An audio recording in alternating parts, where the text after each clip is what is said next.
আলহামদুলিল্লাহ, for the first time Eid উপলক্ষে হাজব্যান্ডের তরফ থেকে কোনো একটা সারপ্রাইজ গিফট পেলাম। আমার হাজব্যান্ড গিফট দেওয়ার ব্যাপারে খুবই আনাড়ি। আর তার কাছে সারপ্রাইজ গিফট বলতে আসলে কিছু নাই। তার কথা হচ্ছে, তোমার যেটা প্রয়োজন আমার কাছে বলবা, আমি তোমাকে এনে দিব, কিংবা আমার ওয়ালেট থেকে কত লাগে নিয়ে তোমার প্রয়োজনীয় জিনিসটা এনে নিবা। কিন্তু তাকে বলে বোঝানো যায় না যে একটা ওয়াইফ পুরুষের কাছ থেকে তার প্রয়োজনীয় কিছু চেয়ে নিতেও কিন্তু একটা সেলফ রেসপেক্ট কাজ করে। আর তার কথা হচ্ছে, হাজব্যান্ড অ্যান্ড ওয়াইফের মধ্যে সেলফ রেসপেক্ট আবার কি, তোমার আমার আবার কি, ইগো কেন থাকবে?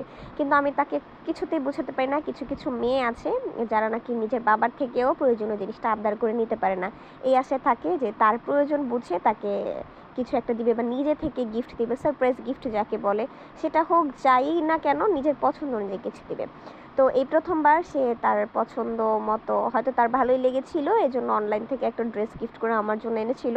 কিন্তু যদিও তার যেমন ড্রেসটা পছন্দ হয়েছে, কোয়ালিটিটা ওই রকমই দেয়নি। মানে কাপড়ের কোয়ালিটিটা একেবারে অন্যরকম ছিল। পুরুষ মানুষ সেই পার্সেল রিসিভ করার পরও বুঝে নাই।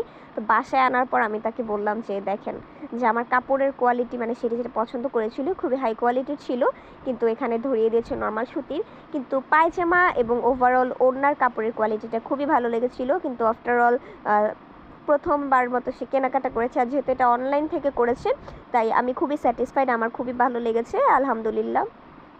That's all for today. সবাই ভালো থাকবেন এবং আমাদের পেজটি ফলো করে সাথে থাকুন।